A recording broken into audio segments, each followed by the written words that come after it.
Firestone, the science of safety, brings you the Indycar World Series.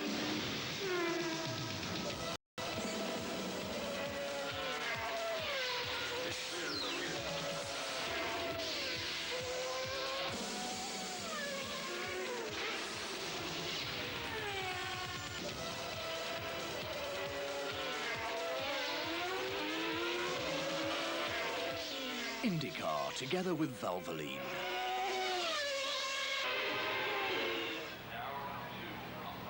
"12 months ago, Nigel Mansell took the win and the 1993 PPG IndyCar Series crown here at Nazareth.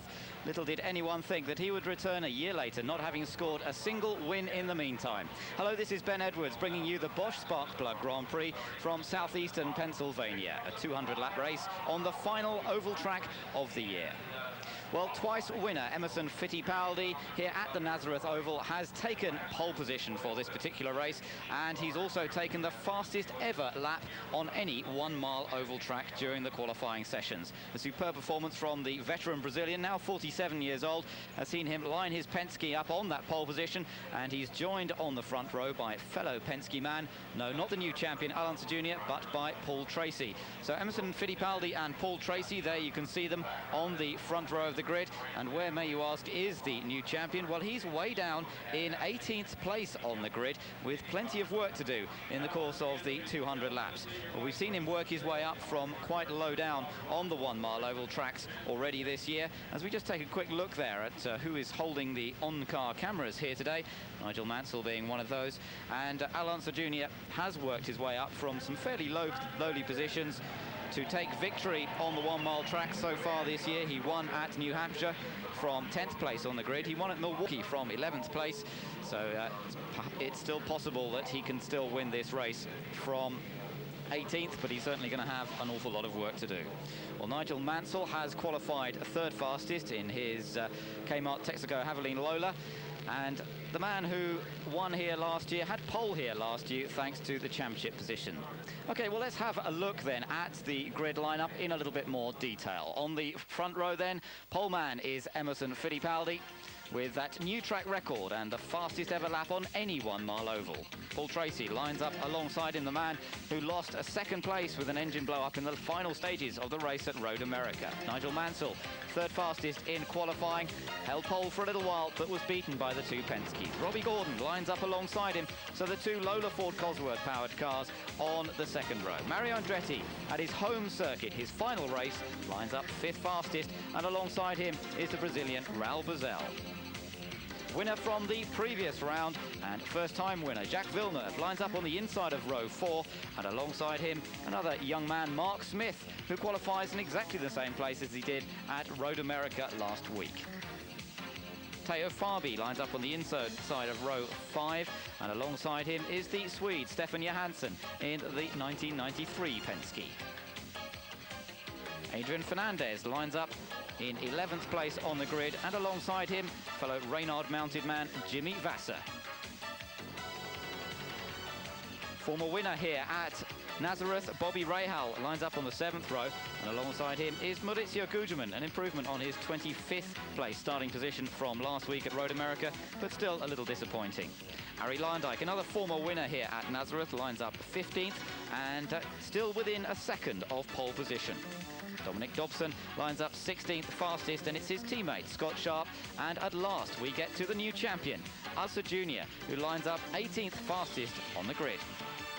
Michael Andretti, winner here in 1987, is 19th on the grid, and 20th Mike Groff in the second of the Honda-powered cars. Scott Goodyear, who finished second here last year, lines alongside Hiro Matsushita, way back on that 11th row. Then it's Eddie Chiva, Marco Greco, and Willie T. Ribbs and Alessandro Zampedri, finishing off this 26-car grid and ready to make the start for these 200 laps. Well, it's a very challenging circuit here at Nazareth, and in many ways it is unlike many of the other oval tracks that we've seen throughout the year so far. 3 very, very different corners. It's actually a tri-oval, so there are 3 separate corners. They go over the start-finish line into a flat-out kink. They then go down to the first proper turn, which is quite a sharp but fast turn leading onto the back straight. They plunge downhill. They go downhill by about 35 feet heading down to the last turn and slow it down for the last corner before they come back round to the start-finish straight. And the drivers likening it more to a road circuit in many ways that goes left all the time rather than a pure oval, with the three corners very different. There you see the current point standings, with confirmed champion Alonso Jr. unable to be beaten now. Emerson Fittipaldi in a very strong second place. That's still under some possible threat, but he certainly can make that safe here today. There's a good look at the track itself. Then you can see from that start-finish line how they go into the flat-out kink, then down into the first turn. Quite a long sweeping turn there along the back straight, but then they've really got to slow it down a little bit for that last corner, and a very, very challenging track. Last year we only had one yellow flag period right at the start of the race. Apart from that, it was very clean and very clear, and Mansell led 155 out of the 200 laps. Well, this year he hasn't won a race. Can he possibly try and take the win here? He's only got 2 races now in IndyCar racing in which to take a victory in 1994 before he rejoins the Grand Prix circus for the race at Jerez on the 16th of October. He's already preparing for that, already training hard. So is he going to win here at Nazareth? Let's go to Derek Daly and Paul Page to find out. At the start, but then ran the whole distance green flag. Here's the downhill run to what they call turn 3. That's where they brake. In qualifying, Fittipaldi didn't use the brakes. So they come into alignment. Jim Swintal, the IndyCar starter with the green flag, watches for them to come down. There's the green. Here we go. Fittipaldi pulls quickly into the lead. The rest of the field comes through. Safely through one. Tracy up the challenge, moves to the outside. Long sweep and Paul Tracy moves to the lead. Nigel Mansell into third. Gordon is fourth, but challenging Mansell on the outside. Gordon comes into third place. And was that the bravery of youth that we saw displayed by Tracy? Round the outside, a daring move on pole tires at the early stages. But Tracy, look at the command he has. And Robbie Gordon saw that it worked, so he came around Nigel Mansell, picked up third place. Mansell back to fourth. Gordon loves that outside move during practice and qualifying. He was the highest line driver on a regular basis because he said, that's where I like to race. That gives me the opportunity. And we saw that on his move on Mansell. So Robbie Gordon, a man on a mission. He wants to get up in those points. So he's in a good position for the start of next year. Raul Boesel now closing in on Mario Andretti.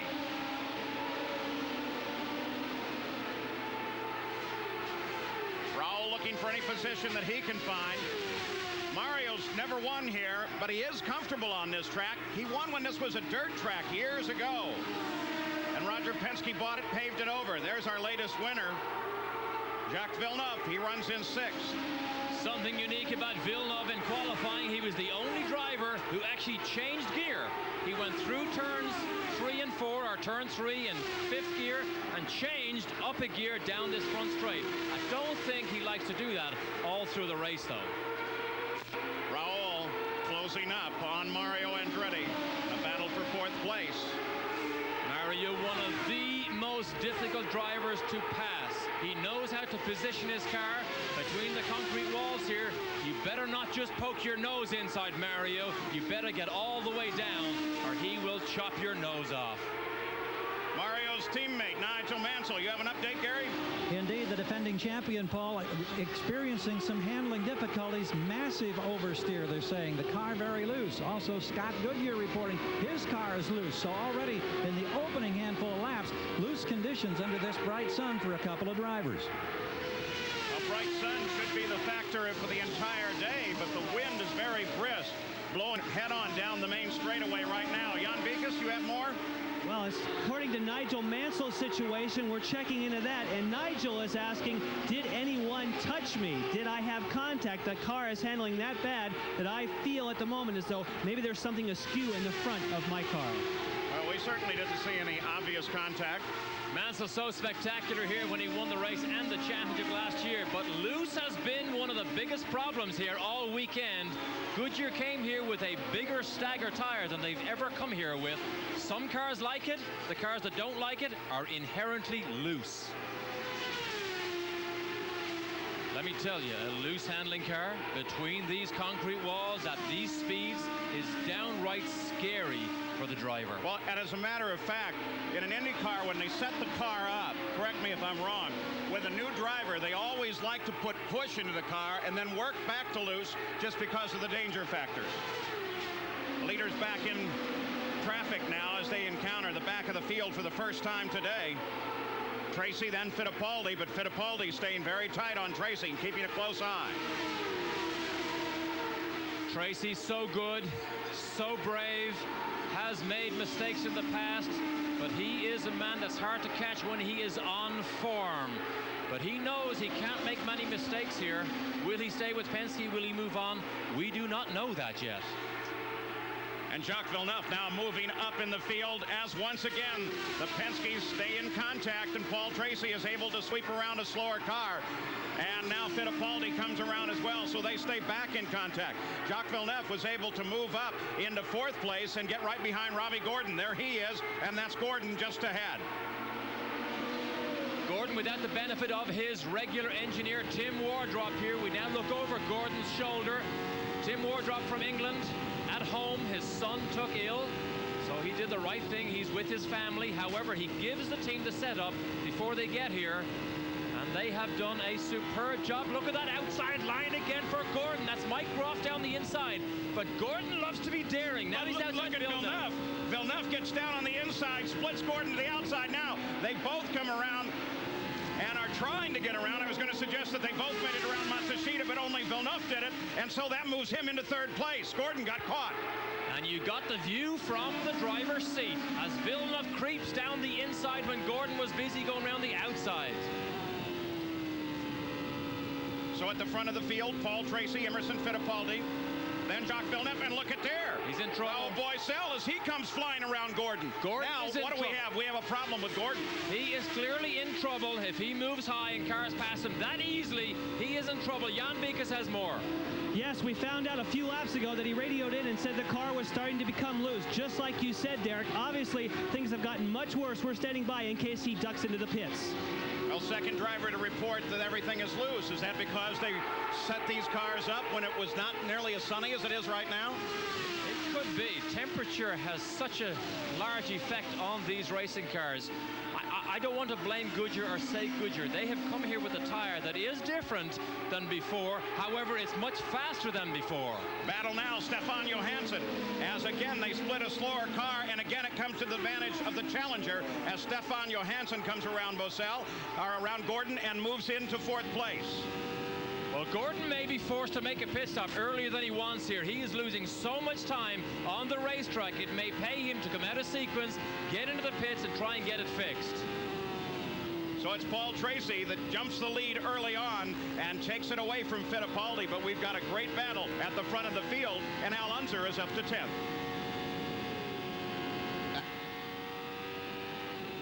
With 16 laps completed then, Paul Tracy and Emerson Fittipaldi make it a Penske 1-2 at the head of the field, and Jacques Villeneuve now moving up into third place in the Reynard and looking very strong here. Remember, Villeneuve qualifying second fastest at Phoenix early in this year and then went on to have that horrifying accident there. Now, can he keep it all together and run as strongly as the Penskes, not only at Road America as we saw last week, but perhaps on a 1 mile oval track as well? So Villeneuve in third place, then it's Raul Boesel, the Brazilian, in fourth position, as somebody coming into the pits already. Looks as though Willie T. Ribbs could be in trouble, and one of the Newman Haas cars coming in, that's Mario Andretti into the pits. Well, Andretti into the pits very, very early indeed, and there must be problems, so it would certainly appear that a lot of teams are in trouble here, and this very interesting indeed. Goodyear have brought along a new tyre this weekend, which does have more stagger to it. That means that they're running tyres of slightly different size from one side to the other, and perhaps the teams are now beginning to struggle in terms of getting these cars set up for the race in the particular temperature conditions that we see at the moment. So Mario Andretti has made a very early pit stop indeed, as out front it's still Paul Tracy ahead of Emerson Fittipaldi and Jacques Villeneuve. And that's the situation after 21 laps. Let's go back to Derek Daly and Paul Beige to keep us updated. 21 21 laps are complete at the Bosch Park Plug Grand Prix as Paul Tracy is the leader of the race. For the time being, at least, Fittipaldi has dropped back as Tracy now has the very difficult task of circling his way through traffic, which he must do the entire day, unless, of course, there is a caution that packs the field up again. But remember, at this race just last year, they ran right green all the way. Emotional roller coaster for Tracy as we look back. He did have that baby boy on Tuesday named Conrad.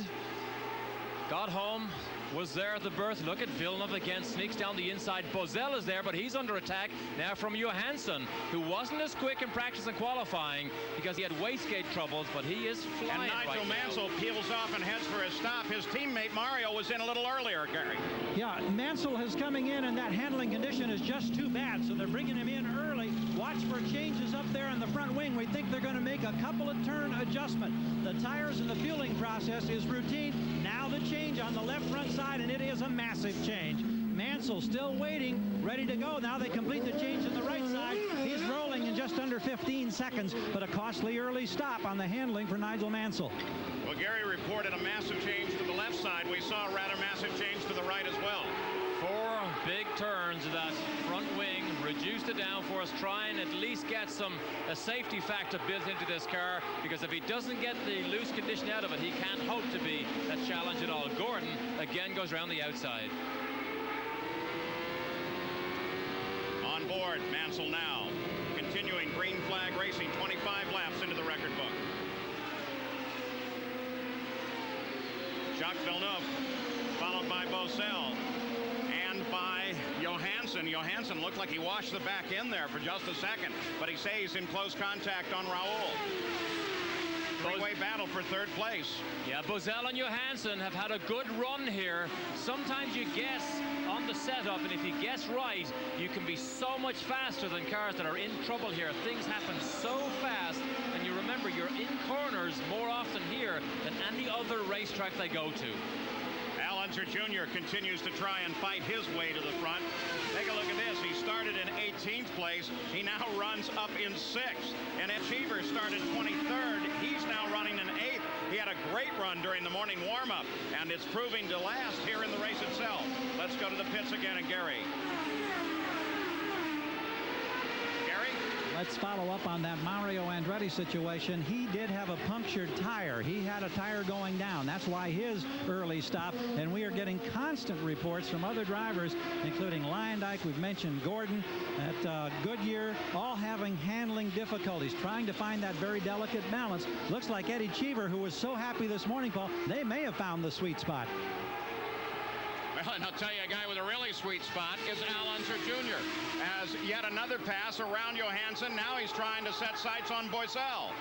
And sometimes it looks easy, but a man with an awful lot of problems as Michael Andretti has been nowhere near the pace all weekend here. Said the car was horrible, it scares him, and all the changes they made in the warm this morning has come to naught.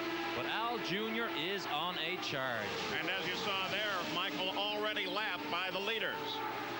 Spectacular crowd here in Nazareth this weekend. The stands are full, and they've added a couple of new ones. You might ask, how come Al Jr. qualified so badly all the way down in 18th place? Well, he tried brand new sticker tires, and he could not get enough temperature into those tires. Therefore, he was just had half a second off the pace, and Mario's back in. Mario with more trouble as he's back in the pits. The indication was that he had a wheel weight come off of that car. That isn't going to help the handling, so they came back in to effect a repair. Gary Gerald, can you update that? Well, Paul, I don't know if it would relate to a wheel weight problem, but they did make a huge change on the right front wing for Mario as he made that very quick stop. Back now, focusing on Jacques Villeneuve as Al Unser Jr. continues to charge on him. Little Al, boy, look at this run comes up through the field. Now Little Al in 3rd place. Penske cars run 1, 2, 3. Al Jr., as you know, spends more time working on his race setup. Practice and qualifying doesn't interest him that much. Only when you you put 40 gallons of fuel in. That's what he likes to work on. Here's the benefit right here. He seems to be able to have the consistency of handling, not just to be fast in one lap, but Al Jr. seems to be able to protect those tires, and we've seen it earlier in oval tracks this year, and now we see it here again from our champion. And remember, Al Unser Jr. not satisfied just with a championship as he swings to the outside around slower traffic, comes around Rahal now. He wants another win. In fact, he would like 2 more. Just look at the speed Al Jr. has over everybody. Inside, outside, it doesn't make any difference. There's enough room here. This is turn 1, that's flat out in top gear. Roll out of the power here, just balance the car over the top of the hill. This is a hill. That's Jimmy Vasser down to the inside. Then the plunge and the run downhill to turn 3 under braking. A couple of reports from the pits now. First, Gary Gerald. Relating to that situation for Al Unser Jr., Richard Buck, his crew chief, was taking a lot of heat from his teammates. Say they were back in 18th position. They were going for the bonus money that Championship Auto Mechanics provide for the car that passes the most positions. He's already gained 15. He's got his eye on more money. Jan? Speaking about Raul Boisel, who has moved his way up into 5th place, we said everyone's going loose. Well, we checked with Dick Simon, team owner. He says, well, we're actually pushing. Now, of course, if that car is pushing now, maybe that car will really hit the sweet spot in a few laps. Raul Boisel on the move. Well, Boisel trying to battle with Jacques Villeneuve, but a couple of laps ago, guys, you can't believe he was down on the rumble strip. The car gave a big pitch. He got it back under control and continues his pursuit of Boisel. Oh, that looked like a bit of a scary move to me. When you're 23 years of age, you don't mind sticking wheels on the grass. You won't get away with that very often when you run at this speed between the concrete walls as Rahal, who's obviously in trouble, gets passed by Boisel. That's Boisel chasing Villeneuve right ahead. Whoa! Round the outside, one of the Penske's. You noticed on the earlier coverage that Paul Tracy is also able to slide past everybody and has now lapped most of the field. Fittipaldi still runs in 2nd place and tries to stay in contact. So Paul Tracy is the leader, followed by Fittipaldi and then Al Unser Jr. 3 Penske cars at the top. Then Villeneuve and that battle with Boisel. Just happening now. That's Mario Andretti off in a big way on the back straight. Let's take another look and see what was happening there, if we possibly can. Just on the back straight, and Mario Andretti being clouted into the wall there. Difficult to see exactly what happened from that rearward view. Let's just take one more look. There's Mario Andretti battling away with Eddie Cheever as they come down the back straight. Cheever just moves a touch, perhaps. Perhaps Mario wasn't quite past him. That turns Mario right into the concrete wall, and the first flag period of the race is coming at 45 laps completed out of the 200, and it looks as though race leader has been into the pits. Paul Tracy was leading the race before the yellow flags came out. Tracy leading ahead of Emerson Fittipaldi. Alonso Jr. was up into 3rd place. Jacques Villeneuve in 4th, Raul Boisel 5th, and Stefan Johansson in 6th place. Well, let's hope that all is well with Mario. Let's go back to our American team. He does appear to be okay, but Mario's career on IndyCar ovals is now over. Gary Gerald? Busy here in the Penske pits. The first 2 cars, Paul Tracy, Emerson Fittipaldi, came in, made routine stops in service, got back out. Al Unser, they're keeping on the track right now, so he has moved up. We don't know just when he'll be coming in as we go to Jan. Well, when Paul Tracy did come in, there was a slight adjustment, Gary. They took 1 turn out of the right front wing. So the Penske cars at the moment are not immune to this looseness, trying to put a little more push into Tracy's car. And you saw that Eddie Cheever's car suffered some problems as well to the left front, and Eddie is out of the car, and they pulled it back into the paddock area. On board from Bobby Rahal's car, a view of that situation. This is into turn 2, up over the hill. That's Cheever on the outside of Mario. He's on the outside. Mario doesn't see him. Cars touched. Oh, look at Rahal. Down change on the brakes. Tries to dodge. Goes right, left, right. Then misses everything and gets on his way. Rahal wondering for a moment there where that car was going to end up, whether it was going to stay up on the wall or come back into the center of the course. An anxious moment for Bobby Rahal and the rest that follow behind. So we're under yellow for the first time today at the Bosch Spark Plug Grand Prix. All right, so So Mario Andretti out of his car, thankfully, but sad way to end his final race here in his hometown of Nazareth, where so many of the crowd will have been out to cheer Mario in his final race here. And a very sad way to go out of it. Looks as though just a little misunderstanding perhaps between him and Eddie Cheever, but that the result of a misunderstanding when you're travelling at around about 180 miles an hour. A very heavy impact indeed. Alonso Jr. into the pits now, man who moved up into third place. Are there going to be any wing changes to the front of his car? Doesn't look as though there are, and that's not too surprising when we saw the sort of speed that he was coming up through the field at. Very interesting indeed. And Alonso Jr., he may have qualified down in 18th place, but I think he's looking very, very strong indeed for the rest of this particular race. On board with Dominic Dobson, who's following the pace car along with everybody else here at the moment as they wait for that incident to be cleared up from Mario Andretti's accident. And well, it is a great shame to have lost the veteran from this race. He moved here to Nazareth back in 1955. His father brought the family over from Italy, and it was only a couple of years before Mario and his twin brother Aldo started their competitive careers. And Mario's career has, of course, been one of the best and most successful careers in the history of motorsport. Formula One world champion back in 1978, 4 times the Indycar champion, last time back in 1984. And won his last race on a 1-mile oval. That was the Phoenix race last year. And, well, that was his 100th professional win. He's not going to win here today, unfortunately, out of the race, but good to report that he's actually unhurt. He changed the score on me. Now, let's get an update from the pits. Here's Jan Beekes. Our champion, Alonso Jr., did elect to come into the pits, but he changed his front wing up instead of down. So maybe Alonso Jr. had just a slight bit of push, a different strategy than we saw for Paul Tracy. Now, Gary has more. Gary? We're alongside Eddie Cheever, Jan, and Eddie, can you tell us now, there was contact between you and Mario? Me, Mario, the wall.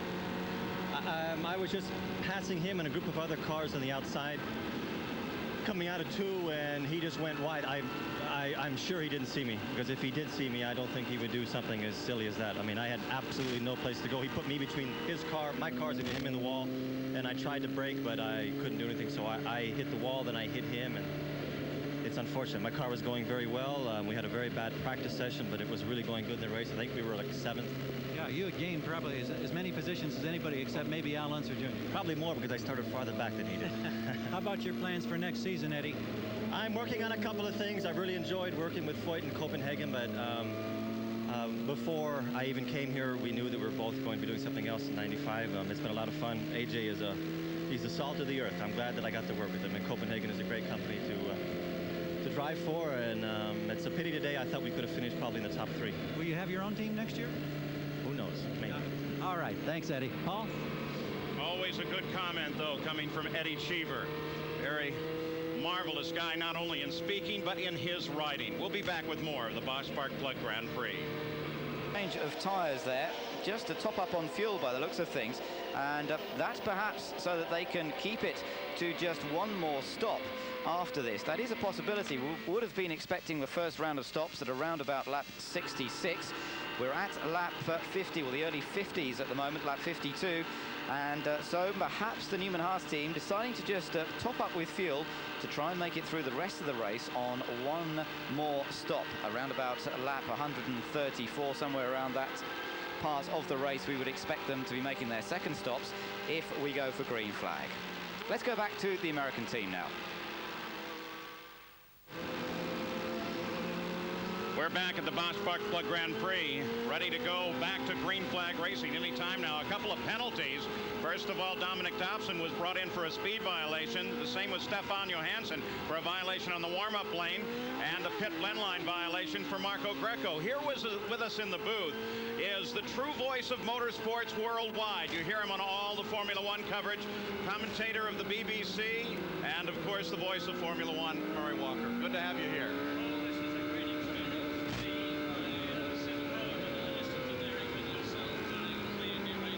Well, Murray, for some reason, typical, we're not hearing you, but we'll get you on in just a second. Murray is here with John Watson, his partner now in Formula One coverage, seeing their first mile run as we come back to green flag racing.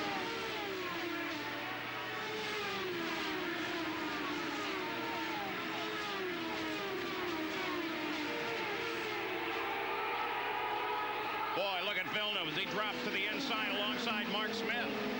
Oh, see what he did. Brakes to the inside, and look how high and wide he washed all the way up to the outside of the groove. You can do that when you're brave, but it's always better when you warm those tires up first. A move for someone young and brave. Villeneuve runs in 7th place. Adrian Fernandez ahead of him is his target. Paul Tracy, of course, the leader, followed by Fittipaldi, Al Unser Jr., Boycel, Stefan Johansson, then Fernandez, and then Villeneuve. Interesting, we heard the report that Unser put some more downforce in the front of his car. If he was that fast with a bit of understeer, what's going to happen now if he can balance that car and make it even faster? Look at those sticker tires on Matt Schuster's car. You need to get those stickers off before he's going to go fast.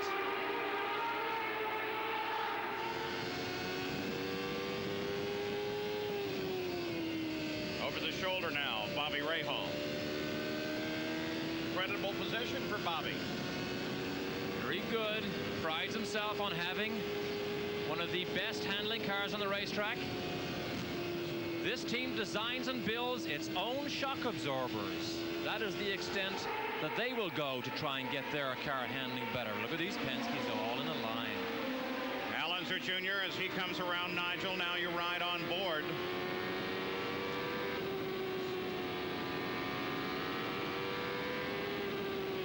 Here's the problem with a loose car that Mansell had that we reported earlier. On an oval track, when your speed is above 150 miles an hour, you simply cannot drive it sideways. You have only an option to back out of the power. Outside lines again by the Penske's. Back at the front of the field, the battle now heating up for 3rd place. Al Unser Jr. and his teammate Emerson Fittipaldi. Now separated by only one car, that of Scott Sharp.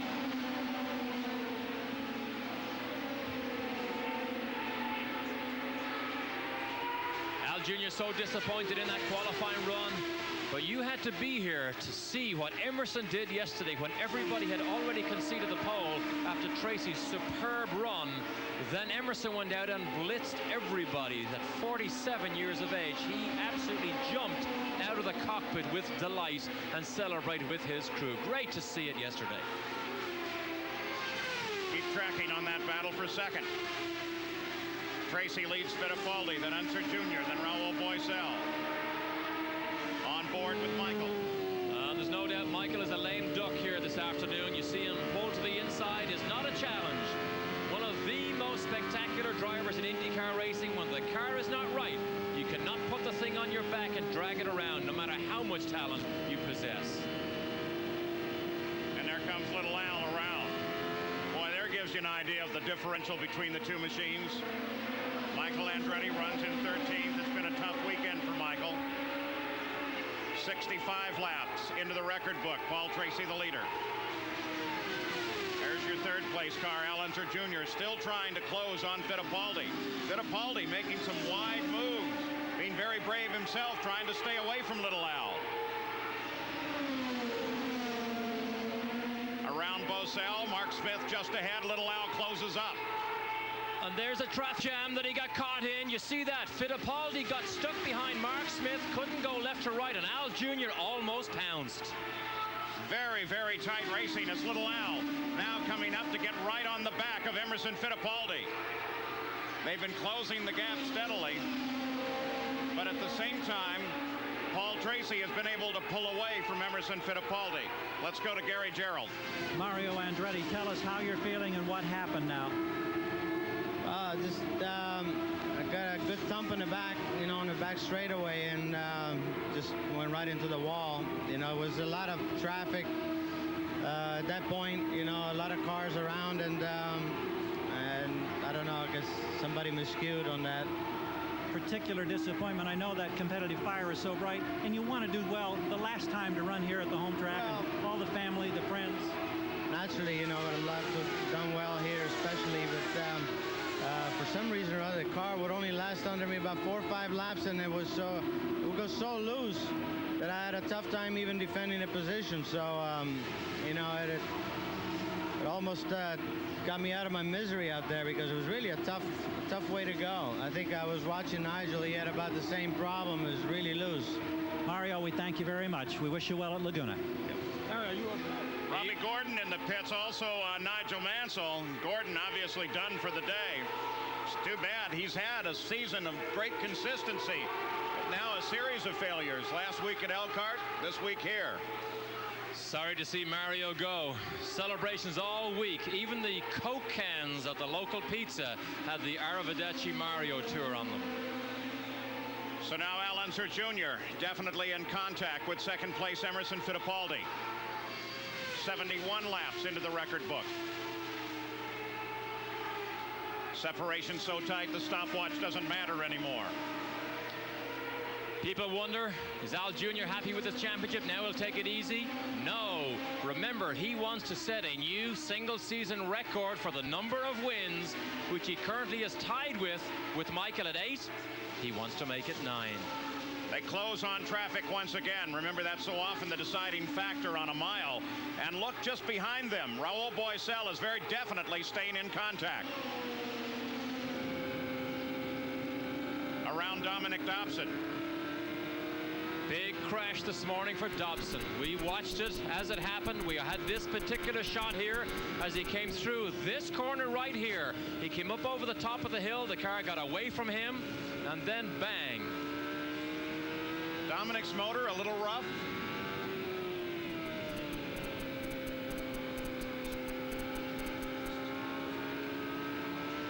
We caught a bit of a rattle there for a moment, but it appears to have dissipated just that quickly.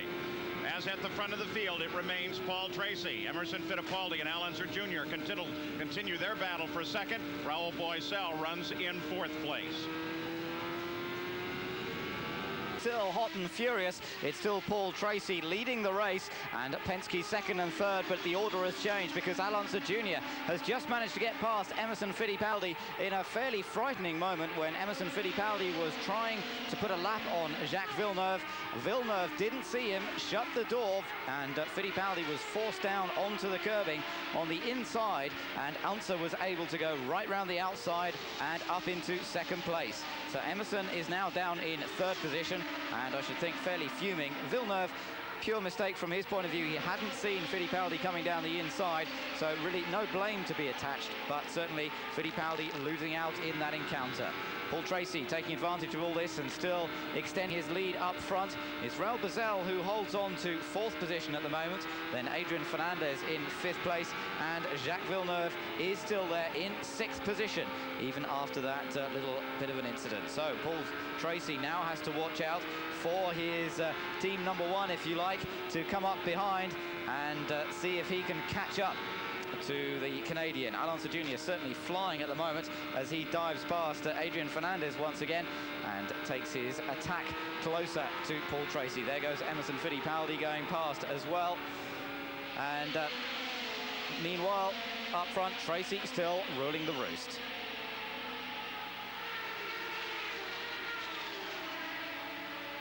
So let's take a look back at what happened in that incident. This was when Jacques Villeneuve didn't see Emerson on his inside, shutting the door. Fittipaldi almost on the grass there, and Al Unser Jr. able to come past. So that was the situation that changed that second place, and how Al Unser Jr. managed to get there. Now Adrian Fernandez still holding on to fifth position, and going very well indeed in the leading Reynard at the moment. Him and Jacques Villeneuve are enjoying their tussle for leading Reynard in this race currently. Reynard's yet to win on a 1 mile oval track, but they took their first victory on a road track last week, so perhaps they can take victory here on a 1 mile oval. Along trying to get some points here, and just unfortunate we haven't had any luck on the Valvoline team lately. Robbie Gordon out early. Paul? And of course that effectively takes him out of any chance for third place in the points. So the 31 car of Al Unser Jr. on the move, trying to catch the leader of the race, his teammate Paul Tracy, as Nigel Mansell says, come on around me on that side. I feel a little safer with you to be the outside. So Mansell clearly not in contention despite the changes we saw made to his car during that pit stop. He points. He knows he's no challenge. He's quite happy to just let those Penske's go along. He's not in the race. 89 laps in the record book now. 200 laps of scheduled distance. We've had one caution today. That when Mario Andretti and Eddie Cheever got together, eventually taking both out of the race. 200 miles, the distance of the Bosch Park Plug Grand Prix. Al Unser Jr. and Paul Tracy maintaining about the same interval for the last couple of laps, but Fittipaldi's trying to stay in the fight too.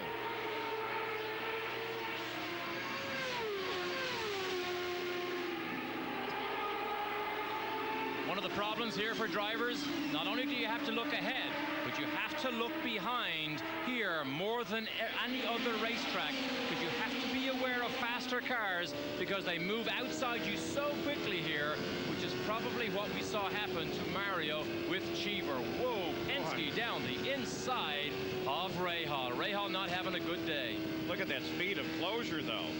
I mean, all of these cars are running incredibly fast, as Murray already suggested, and then you get blown away like that. What a feeling that has to be. Do you hear it in the cockpit when that happens to you? Oh, you hear it. You hear it. The problem is, when you're not a factor, that's when you have to look in your mirrors even more, which makes it even more difficult for you. Here's a fight for 5th place. Villeneuve and Fernandez. Fernandez has had a wonderful string of races lately, coming up with his best finishes of his IndyCar career. Let's take a look at the performance on board the car with some Delco Electronics telemetry. And this has to be, as we look over his shoulder at the Delco Electronics, this has to be the most colorful onboard billboard that we have in IndyCar racing now. Everybody in Mexico jumps up and down when this man comes on the screen. And what a job he is doing for Rick Gallas towards the back half of this year. He was a novice. Rick Gallas took a chance on this man, but he believed in his talent, and he is proving his point. You know, when you talk about the changing, Nigel Mansell has reported to his crew that he's going to come in and come out of the race, and that looks like exactly what he's doing, Jan Vikas. Paul, they suspected possibly something has broken on this car because they have made some major adjustments, and Nigel Mansell still has massive oversteer. So with a track like this, you cannot run at these kind of speeds with a car that loose. He's decided to park it. So Nigel Mansell with just one more IndyCar race to go now before he heads back to Formula One. At the front of the field, it's still Paul Tracy being chased by Al Unser Jr. We'll be back with more of the Bosch Park Plug Grand Prix. Very disappointing.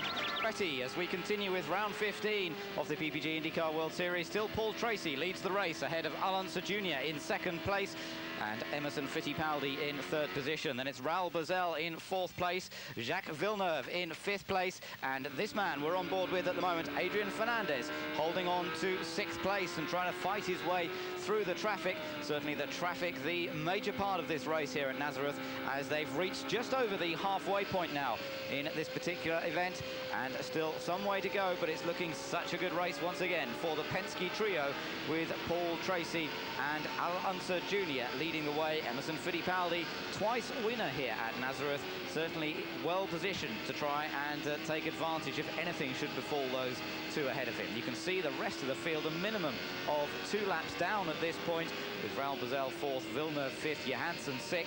Nigel Mansell has been into the pits. He's just come into the pits and retired from the race now with handling difficulties on the Newman Haas loader. They just could not get the car to handle right, and Mansell stating that it really was just undrivable as it was. So Mansell has now retired out of the race. He only has one more race in the IndyCar Series in which to take a win in the 1994 championship season.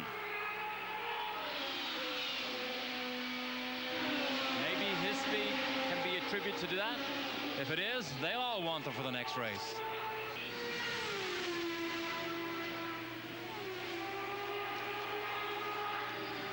Well, Paul Tracy very definitely on a tear. Murray Walker mentioned it earlier. He lives not far from the shop where these cars are built in Poole, England. And every time we have a race, it's not only Murray watching us, but everybody back at Poole and in fact at the Elmore shop. So we do have to extend. We kind of omitted congratulations to the people that made this possible through construction. Congratulations to the gang back in the UK. 82 people back in Poole in England under the guidance of Nick Guzzi, and already the new 95 car Fernandez makes the move on Villeneuve, but already the new Penske for next year is well under construction. Boy, and what a nice and quick move it was as Fernandez starts inside of Villeneuve and takes over 6th place.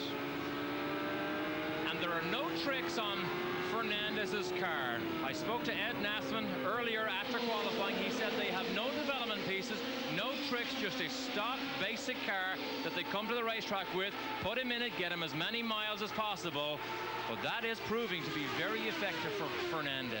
The position for Fernandez, in fact, 5th place, as now he is being challenged again, and he will move up to challenge Raul Boisel. So the fight stays very close, and look at Teo Fabi coming in here.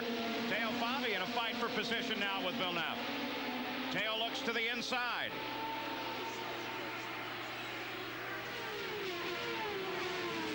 And he can't get that one done. Let's go pit side. Jan Beekes. You've mentioned the battle about Jacques Villeneuve. We checked in with Barry Green. He says their car now is getting loose, and that is what is dropping Villeneuve back. Well, there certainly is some indication of that visually. Now, Teo Fabi, they are fighting with Villeneuve, but it's not a fight for position per se. Right now, Villeneuve is running in 6th place, and Fabi is sitting a lap from him with that move. He is now back on the leader lap, so he will come around and try to close that position. See how slow Villeneuve is off those corners. When the car is loose, you just use all the road, but you can't get onto the power. The man who came here to test 2 or 3 weeks ago, he was the fastest Indycar ever around here at that particular test. Then the tire construction and compound changed, and his car, they haven't quite been able to marry that new tire to the Reynard of Villeneuve. So Villeneuve with his problems. No problems though for Paul Tracy. Al Unser Jr. is still in 2nd place, about 4.5 seconds back. And another 4 seconds back is Emerson Fittipaldi. The Penske cars are still 1, 2, and 3. So certainly well over half distance now, and is anybody going to be able to stop the Penske train up front? Paul Tracy heading for what would only be his 2nd win of the 1994 season. He's only managed to take the 1 victory so far, and that was at Detroit earlier this season. He's run very, very strongly indeed at other races, but the luck has not been with him. He's not yet won here at Nazareth in his career. He's had a couple of 3rd places and has led the last 2 years. He's managed to lead some laps at this race, but certainly at the moment he's led the most laps. He's already got that additional point for leading most laps, as we're just watching Michael Andretti on board, getting past one of the Pac West cars, and Michael Andretti still struggling with his car. Roger Penske in the pits, still managing this campaign so effectively as another record-breaking season for the Penske team continues. And can Al Unser Jr. beat that number of victories in one season? Adrian Fernandez there going well, and there is one of the Pac West cars into the pits now. That's the car of Dominic Dobson. So he's making what could be a scheduled stop, although it would be a little too early. He's almost bound to have to make one more stop after this to get more fuel on board to finish the race, unless we get some more yellow flag running towards the latter part of this particular race. So Dobson coming back out of the race, back out of the pits rather now, and ready to rejoin, and certainly handling problems affecting so many of the competitors this time around, but not for Penske, not so far. They seem to have the handle on the whole situation.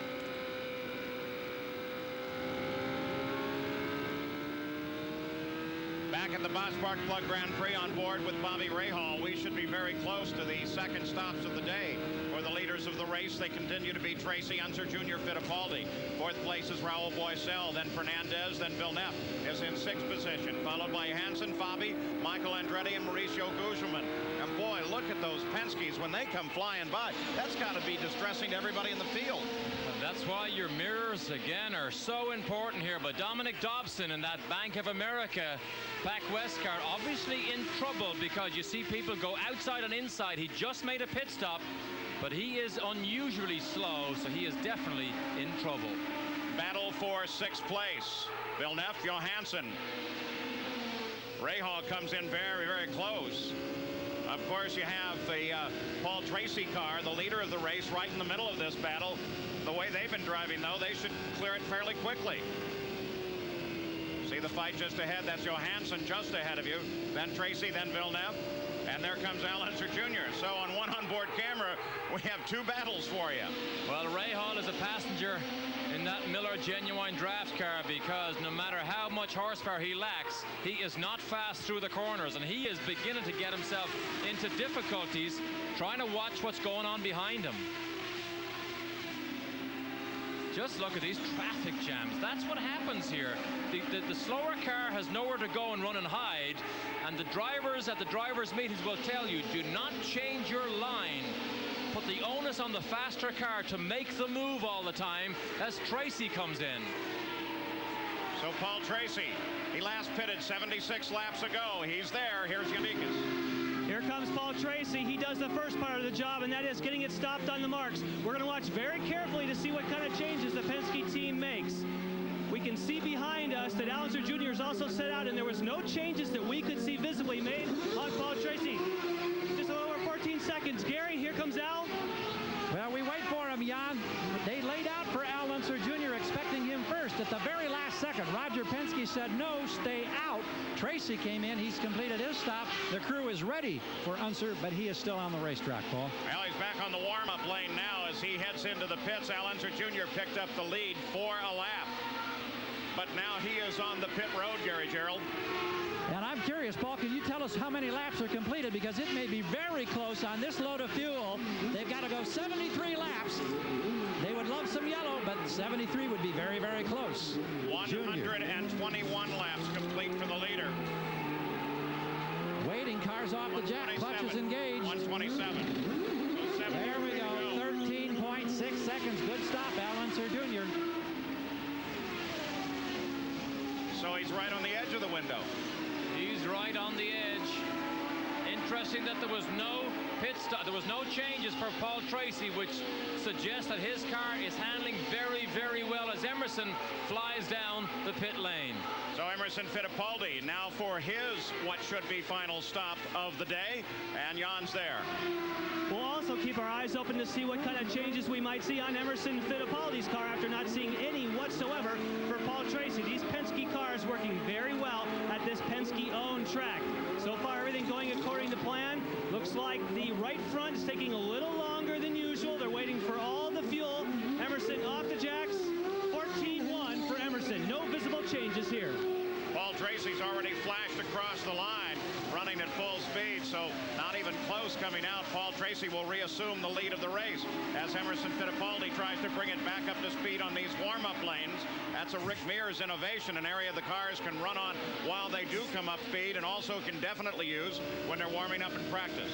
Emerson on that run did a total of 80 laps. There were 9 yellow flag laps within that, so that does suggest that 72 or 3 laps is easily attainable for this last run with only 70 laps to go from here. So it's Paul Tracy, Al Unser Jr., Emerson Fittipaldi. The lineup once again after the stops. The intervals remain about the same, though Paul Tracy picked up 2 or 3 seconds on Al Unser Jr. was able to pull another almost 2.5 seconds away with those stops. He now sits 7 seconds ahead of Al Unser Jr. Great shots here. We're on board Fernandez. That's the Reynard. Emerson looks down the outside. It's the harder move, but he takes the advantage of traffic. Now he's stuck. He's caught. Caught up behind Mark Smith's car. Drops in behind Matsushita. Back on board Fernandez. Watching for Fittipaldi's next move. Emerson to the high side again. That Penske is so good on the long way around. You don't have to pull the car to the apex very much, but Fernandez was happy to let him go anyway because he was about to peel off. Fernandez 82 laps since his last stop, so he'll definitely be stopping well within his fuel window. and he won't take too many chances. Remember, he led in Vancouver, ran this car out of fuel, but he's safely in now. Fernandez having a tremendous run, currently 5th. Well, still Rick Gallis and the team are willing to gamble a bit by carrying him that far. Some adjustment to the front wing as Fernandez is ready to go back in the fight. Remember, the flow of the fuel actually controls the time of these spots, and Villeneuve almost gets into the side of Fernandez as he comes out, Gary. That was pretty close, Paul. There wasn't a lot of room between the two, but young Jacques Villeneuve hit the spot perfectly, and Fernandez had no difficulty as he got through and goes back on course. Tire change already complete. Boy, that was fast. Waiting for that fuel, and as you mentioned, gravity flow tough late in the race. 14.9 seconds, Villeneuve back onto the warm-up lane. And again, Derek, a substantial adjustment to the front wing. I lost count of the number of turns they adjusted Villeneuve's front wing, so he's obviously not happy, and Jan Beekes is down with Boesel. Raoul Boesel has received 4 tires. He's got all the fuel. He burns out here. Very quick stop for the Dick Simon team. Remember, he's at pit in, whereas all the other pit stops we saw were on pit out. So the crew comes over the wall waiting for Willie T. Ribb's stop. The order still maintains static as they run through their stops on green flag. Only one yellow of the day. We're averaging 145 miles an hour. That is well below the race record set last year by Nigel Mansell at the Boss Spark Plug Grand Prix. The leader is still Paul Tracy. Completed, and good to report that we can see Adrian Fernandez just getting out of his car. I say good to report because he has just suffered a huge accident in his Reynard. We're going to take a look back at exactly what happened while we were away. The final closing stages of that accident. In fact, already he'd hit the barrier on the left-hand side, on his left-hand side of the track, and then crashing into the wall on the outside.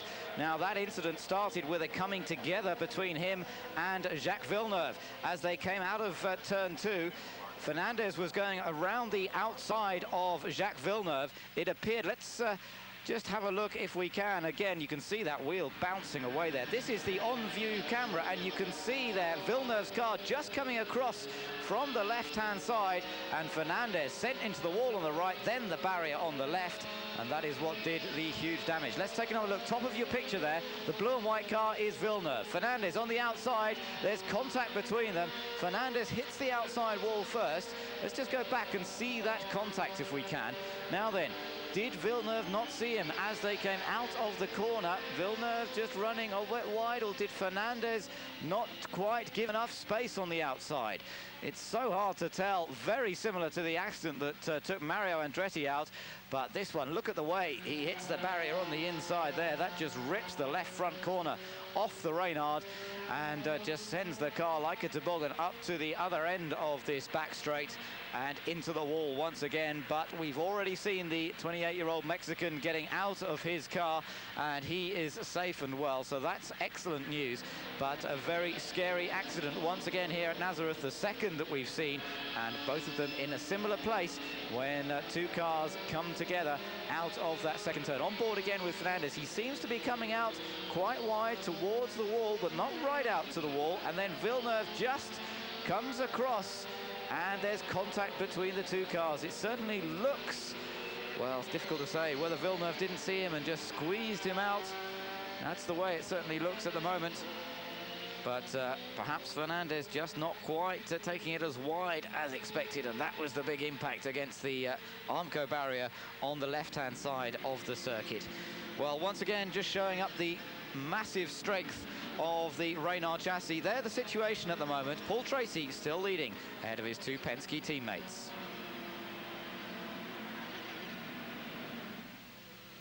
A Penske 1-2-3 as Paul Tracy, the Canadian, looking for his 2nd win of the season.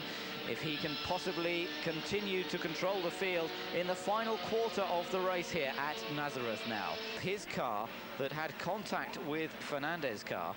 Well, they're changing all of the tires. It looks like a fairly standard stop. Fernandez had made his stop, so had Villeneuve made his stop before that incident. So although we may have expected to see somebody taking advantage of this yellow flag, it would appear that most of the leading runners had already made their final fuel stop by the time that the yellow flag came out. So I don't think we're going to be seeing many people being able to take much advantage of that. Villeneuve rejoins at the back of the queue, behind the pace car now, and we'll hope that his car is undamaged after that incident. Certainly they would have checked it over, had a quick look.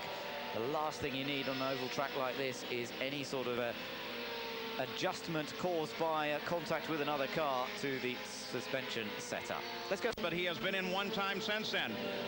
Let's go to Gary Gerald. We can explain that scenario, Paul. They felt that the set of tires that they took off, they inspected, they appeared to be very good. They liked the way the car had been handling with that set of tires, so they brought him in because he was at the end of this single file procession. They went back to those tires, took the stickers off that were out there for only a couple of laps of yellow, and so he's hoping that he'll be able to move forward from there. Let's go to Jan. Gary, there were other beneficiaries to that yellow flag. One was Michael Andretti. He's had a tough day, so tough that he ran out of fuel, coasted in, just barely made it to the pit. They were able to put 4 tires on that car, and because it was a yellow flag, then bring out the starter, get it fired. He didn't lose nearly as much time as if it had been green. Paul? Well, several drivers, Teo Fabi, Stefan Johansson, Mauricio Gugelmin, and Michael Andretti, all benefited from that yellow. They had not yet made their stops, so they were able to come in under the yellow. Laps ahead of everybody else.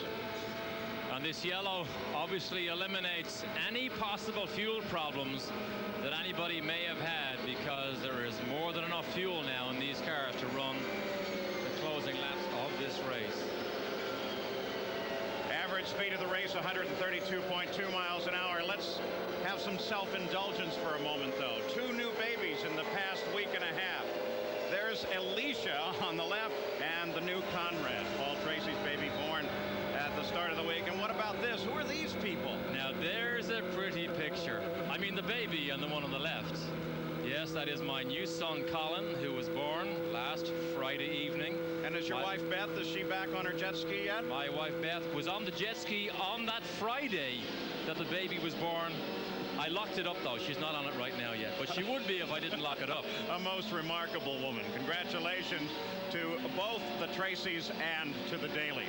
Well, still in her yellow, they've got a lot of water on the course. I was afraid for a moment that it might be fuel, the way one of the safety teams was gesturing. The hoses generally prevent that, and it did again. The Bosch company saying arrivederci to Mario as well.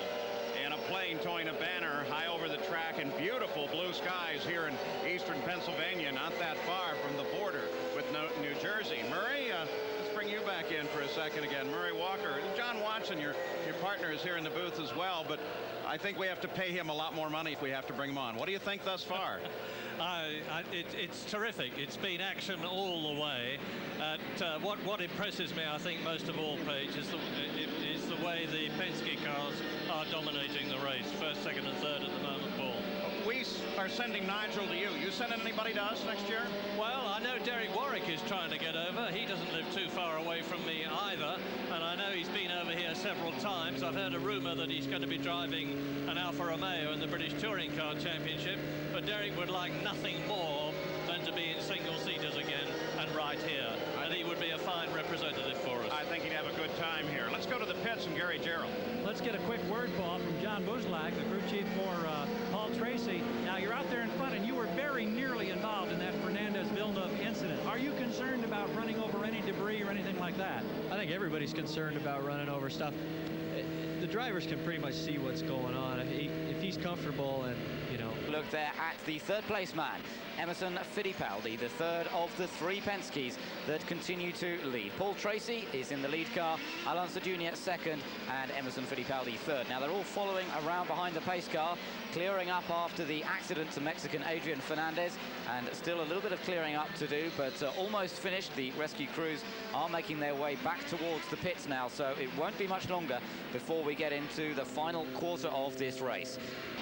I don't know, but Mansell is spectacular. Frank Williams and Renault in particular do want him back in Formula One. We run green flag once again as the green just comes out.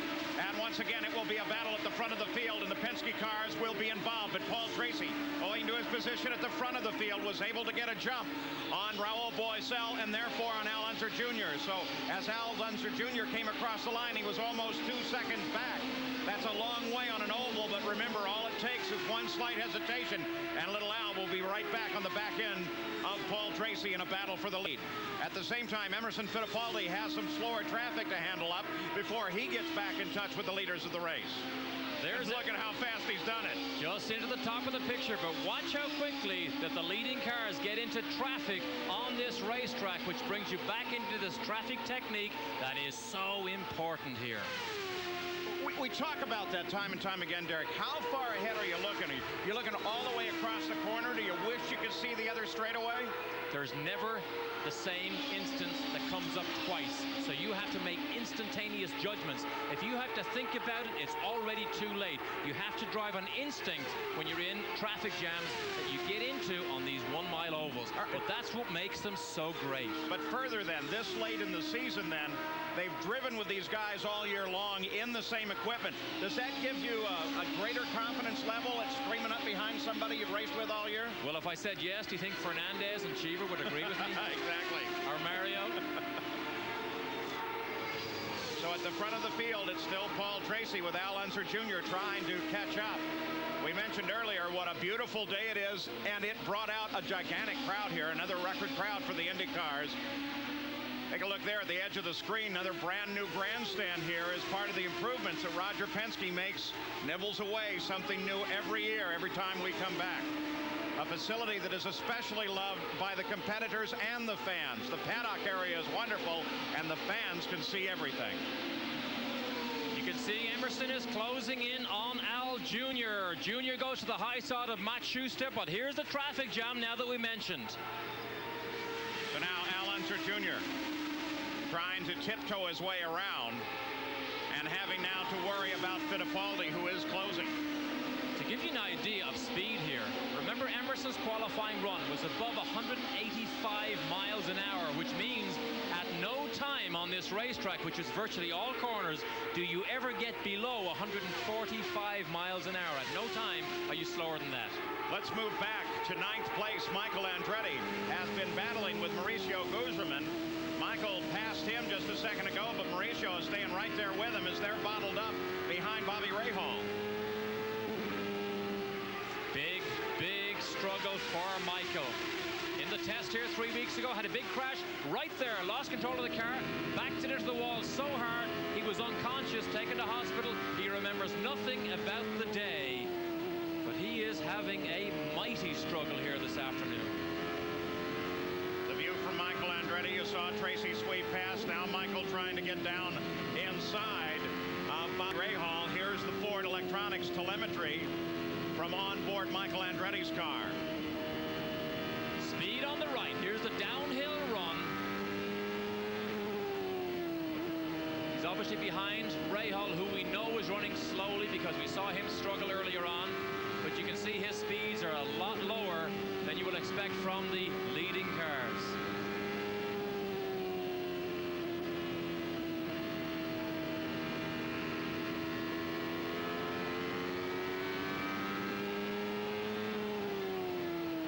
So busy, the driver. Look at Rahal wiggle as he turns to the apex.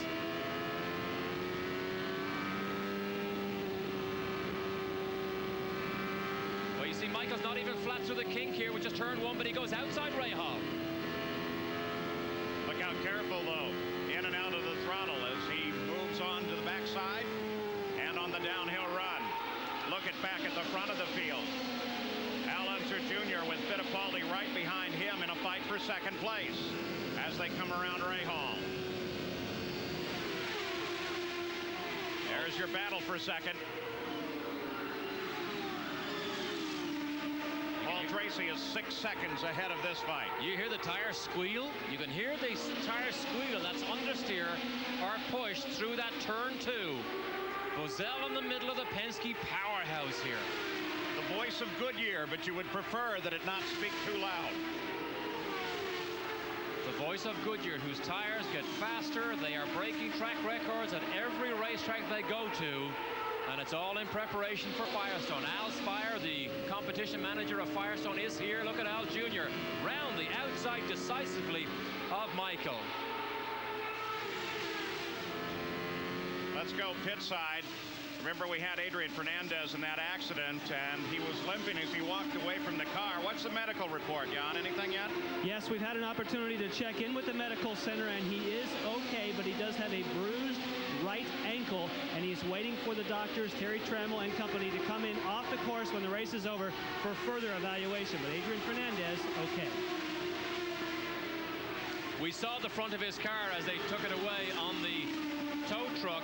He bruises it because he bangs it off the side, not because anything came into the cockpit. Still again, that whole issue of energy that ripples into the cockpit. You try to dissipate most of it, but now and then some of it ends up at the driver. Look at this fight now, Derek. Well, one of the great safety developments Indycar has done over the last 10 years is to move the driver further from the impact. And the damage we saw to Fernandez to the front of his car never got into the driver's cockpit.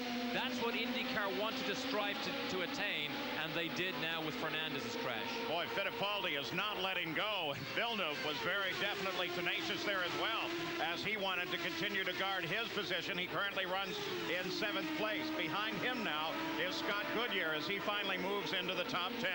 So 177 laps complete. When we come back, we'll take you all the way to the green flag here at Nazareth. Paul Tracy continues to stretch his lead over Alonso Jr., but Alonso Jr. certainly doesn't look as though his car is as ideally set up as he would look, because he's coming under more and more pressure from Emerson Fittipaldi, the man who took the pole position in the qualifying runs. Looks to have his car set up very well indeed now, and Alonso Jr. really just trying to make the most of the traffic that they're going through to open that gap up to Emerson each time, but Fittipaldi then closing up again as they get into some clear air. So Fittipaldi certainly looking very, very strong indeed, and looks as though his car may be running slightly better than Alonso Jr. at the moment. But we're certainly not seeing very much of the Canadian Paul Tracy, who continues to lead the race. He's had a very uneventful race so far, so he'll be hoping that it stays that way for the remaining 18 laps or so, and hoping that it will go all the way to the checkered flag so he can pick up his 2nd win of the season. He took 4 wins last year in the championship, matching Nigel Mansell for a number of race victories. This year he's had a tougher time, and it's still not confirmed where he's going to be in 1995. This would be just the result that he needs. We're back at the Boss Park Plug Grand Prix. Nazareth, Pennsylvania. It's still a battle within the Penske team, and it's a good one. Penske cars run 1st, 2nd, and 3rd. You got the top of the lineup: Tracy, Unser Jr., then Fittipaldi, then Raul Boesel, Stefan Johansson, Teo Fabi in 6th. Jacques Villeneuve runs in 7th, then Scott Goodyear. Michael Andretti is now 9th. Mauricio Guzman is in 10th position. 7 seconds behind Paul Tracy is Al Unser. But then Emerson Fittipaldi is doing whatever he can to close in and grab 2nd away from Little Al. See the rest of the field come through here. There's Teo Fabi. Teo Fabi, 3 4th places is all he can muster this year. Will leave the team. He's in the middle of the traffic jam. The Penske goes around the outside. He gives them room. Goodyear now closes up on Fabi. Gives Scott Goodyear a chance to close down in. Let's see if Scott Goodyear can close and pass Fabi. Goodyear quiet all weekend here, not in a battle with speed, but look at Johansson behind Goodyear. Johansson is there. He's actually ahead of them in the race itself, a lap ahead as he's trying to come up and lap. Willie T. Ribbs is in the mix here. He's not in a fight for position. Fabi comes down the inside. Subtle move by Ribbs to go to the outside there. He saw the cars coming. We saw Goodyear just make it under Willie T. So Scott Goodyear looking for an opportunity to catch up to Teo Fabi, currently running in 6th place. At the front of the field, it's still Paul Tracy. The problem for the drivers here too is you don't want to back off too much and lose touch with whoever you're fighting with, and yet you don't want to hold up the leaders. So it's a catch-22 situation of how much leeway you give the leaders when they come to lap you. Speaking of the leaders, there comes Fittipaldi past Goodyear. So in other words, I've got to drive it over 185 miles an hour, watch my front, watch my mirrors, keep it off the wall, and for that you're only going to pay me a couple $1 million a year? Right, but you have to change your train of thought every couple of seconds also, because things happen so fast here. No sweat. Hey, that's what they get paid for. There's Stefan Johansson. He runs in 5th place. He's actually now a full lap ahead of Teo Fabi. a car that they have done a lot of development with. Engineer Kenny Anderson really been working on shock absorbers and suspension this year with a lot of experience coming off of the Penske team. There's Raul Boisel. Johansson sits just ahead of him.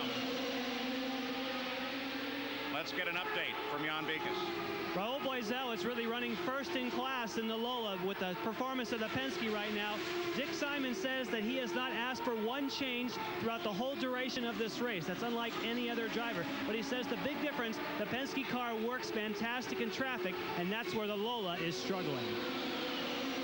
Paul Tracy just completed his 190th lap. He's averaging 129.8 miles an hour. Not nearly a record. The race record will continue to be held by Nigel Mansell at 158.8 miles an hour. That is an interesting way to look at it, Jan. First in class, I would think Dick Simon will go back to his shop in Indianapolis well satisfied with his weekend, because they know on performance they cannot really run head-to-head on these short ovals with the likes of these Penskes. They're just too good, too fast, particularly over long runs with 40 gallons of fuel. Well, as they run right now, if the race were to end in this order, Emerson Fittipaldi would clinch second place. Paul can move into third place with Michael Andretti to fourth, but he could still make it up to third. Robbie Gordon can finish no better than fourth in the PPG points. Now inside that window of the final 10 laps of the race, Paul Tracy, who had the race totally handled last week until a header broke on the car and took him out of the run, gave the win over to Jacques Villeneuve. And this is also a product of thousands of miles of testing here by Paul Tracy. We've all heard the stories of Penske arriving here, clearing snow from this racetrack to actually continue their test programs. This is the way they're lined up, and this would be the points if they stay in the same position all the way to the end of the race. Roger Penske keeping track of his team. 194 laps into the record book. There were stories this weekend here of neighbors local to the racetrack here in Nazareth who heard racing cars testing back in April. They came to the front gate and it was locked. Why? Because that's when Penske was testing the new Mercedes-Benz engine that he took to Indianapolis and dominated the race with. Now the closing portions of the Boss Park Plug Grand Prix. Paul Tracy out in front by 5.7 seconds, trying to make up for last week. So many times this year he has been in position to win, and then tragedy strikes and pulls him out of the run. And don't get too confident, even if there is only 3 laps to go, because the speed they run at, anything can still happen. Tracy is mindful of that and has tripped over cars in the past. But he has a nice cushion over Al Jr.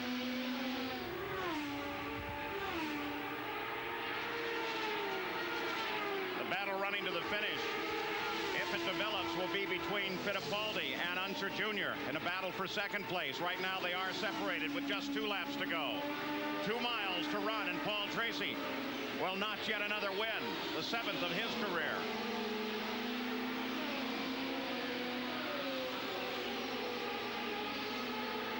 White flag comes out. The final mile for Paul Tracy. Down the backside, Unser and Fittipaldi, neither one in contest as we're in the final lap now. Paul Tracy making that final turn in. And ahead, the checkered flag waits. Jim Swintal has it. And Paul Tracy has scored his first oval victory of his career. There's his mentor, Rick Mears, who was a master on the ovals, but still very competent on road courses, as Fittipaldi and Unser Jr. with no fight. And Unser Jr. finishes second. Fittipaldi will come around in third. You mentioned Rick Mears. Paul Tracy works very closely with Rick Mears. They have a good personal relationship. Rick Mears literally trying to teach Paul all that Rick knows, because he was the master, particularly on these ovals. A successful day, not just for Tracy, but also for Rick Mears and the team. And for Penske Racing, the 11th victory for Penske Racing this year. When we come back, we'll talk with our new winner of the Boss Spark Plug Grand Prix. So a fabulous win for Paul Tracy, his second win of the year, but his first oval track win, which has been a long time coming after showing us his sort of pace on these sort of circuits so many times in the past, only to throw it all away. Last year, crashing at Phoenix when he was leading, crashing at Milwaukee when he was leading as well. This year, it hasn't quite fallen right for him, but at last, on a 1-mile oval track, Paul Tracy has taken the victory, and it was a very, very well-deserved victory as well. He outpaced his two teammates. Penske's once again dominating things, making it their 5th 1-2-3 finish of this season, and in fact it's their 3rd 1-2-3 finish on a 1-mile oval. It seems that if anywhere they have the greatest advantage, it's on this type of circuit. But this time it's the Canadian who takes the victory, and he will be delighted with that. He really needed a good result at this point in the season after some difficulties earlier on, and that's just the way to show all of the teams in the pit lane that Paul Tracy is a man to reckon with in 1995. And as yet we still don't know where he's going to end up. Still rumours about him going to Newman Haas to join Michael Andretti, which would be a very strong team indeed, or perhaps Penske will keep him as a 3rd driver still next year. We'll have to wait and see exactly what happens on that. So Paul Tracy the winner then, and Alonso Jr. in 2nd place, Emerson Fittipaldi in 3rd position. And, well, Roger Penske must be absolutely delighted with the way that this season has been going. Raul Boesel, an excellent 4th place from him, and an improved performance from the Dick Simon team. Boesel, who had several 2nd places last year, but hasn't had such a good run of success in this season's racing. So that's a good performance for the 36-year-old Brazilian, with Johansson and Fabi also well up at the end of the race as well. But in championship terms, Emerson Fittipaldi has now confirmed himself as 2nd in the series with that 3rd place result, and that's just what he wanted. There we are, looking a bit further down the order. Jacques Villeneuve ending up 7th place in the end, Michael Andretti in 9th position, and Maurizio Gugelmin in 10th. So Michael Andretti scoring a few points, which just adds another 4 to his championship tally so far this year. Well, this is interview with Rick Mears. It's a good feeling. How bad did you want to get behind the wheel? This is one of your favorite places, isn't it? Oh, this is. It's definitely one of my favorite tracks, but I haven't had the urge. I'm having fun where I'm at. What kind of tricks do you give Paul? How do you tell this guy to do that? It was amazing today. I tell you, you don't really have to tell Paul to do anything. He knows what to do out there. He drove a tremendous race, working the traffic. This track is one of the toughest for traffic, and he stayed out of trouble, just did a great job all day long. The guys gave him some good quick stops, got him back out. I was glad to see him get this one under his belt. Rick Mears enjoying his new position. And then speak about enjoying positions, Gary Gerould is up in victory lane with all 3 Penske drivers. High praise for Paul Tracy from Rick Mears, kind of been a mentor for you. Now in this race today, so many things to talk about. First, let's go back to the disappointment of Vancouver and Elkhart the last 2 weeks, where you seemed to be controlling a race and then ended up on the sidelines. So what's the feeling today when you persevere, you get through and get that 2nd win? Well, I think it's whole credit to the team. You know, we had a rough couple races, and I had a lot of anxiety with my wife having a baby, and I said some things getting out of the car that I don't think I should have about, you know, our motors and how the car was working. But, you know, the guys came through today. We had all the motor in the world. The car was working great all day. I was a little bit nervous when I came up on Al to lap him, and he went away from me. So I was a little bit nervous that he got his car working, but we were able to hold him off in the end. So much pressure with the constant traffic at the high speed. Now, we think that you may have been very close to the Fernandez-Villeneuve contact. No, I didn't see it at all. There was a lot of traffic, and you know, but I've done a lot of miles, and I know a lot of different lines around here with all the testing I've done with Marlboro Team Penske, and I guess I could say it's just like another test, but with 28 cars on the track. And you're battling, of course, for 3rd place in the championship standings. You gained ground on Michael today. We don't have the final numbers right now, but I know that's important. But also this ongoing question, where's Paul Tracy going to be next year? How big a relief is it going to be to finally have a decision, which I guess could go until as late as mid-October? Well, it really could. You know, I don't know what the decision is yet, but this I hope this helps my cause a little bit. We've been waiting for this win for quite a while. We've been in position to win some races with the Marlboro team, but they haven't come. But you know, this one feels good. First oval win. Now wait a minute. I got to ask you one more question. The Victory Pliers, the crew was giving you a bad time about. What's the story of the Victory Pliers? I've been bugging my mechanic Scott St. Peter all year. He says if I won the race, I wanted his pliers, and he said you got to win the race first. And I said okay, I'll get it done. Enjoy those pliers. Thanks. All right, Paul. Well, Paul Tracy, a very delighted and deserved victor here at Nazareth. An excellent win for him, and indeed in the championship it does bring him up into third place in the series now. This is Raul Boesel. Obviously up there in victory circle, but it's really a victory in a way. Yeah, my car ran well all day. My Duracell Lola was perfect.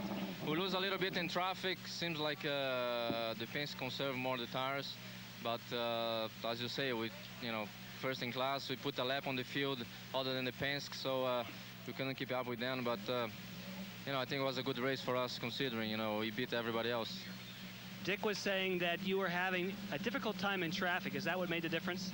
Yeah, I think their car is more stable when behind other cars, and so they don't need to use as much track as we need when you're behind. So they have more. It's easy to go around, and I need to find my way and fight my way to go and make places.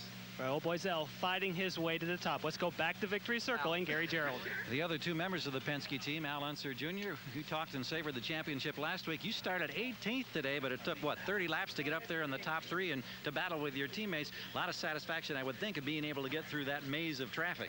Yeah, well, the Marlboro car was just handling beautiful today, and thanks to the team, I tell you what, all the guys did a great job on the whole team. I congratulate Paul for doing a wonderful job today, and it was just it was a great day at the races. We started a little bit back, and that may have cost us a little bit, but there at the end with that last yellow, we were right there with him, and Paul I think he was holding back a little during the race. Emerson, you were up on Junior's bumper there late, and then the traffic played into it, but the important thing for you, I guess, is the fact that you have now clinched second place in this championship to your teammate. Tell us about your day in this 200 miles. Well, Gary, first, I'm very happy to finish second of the championship.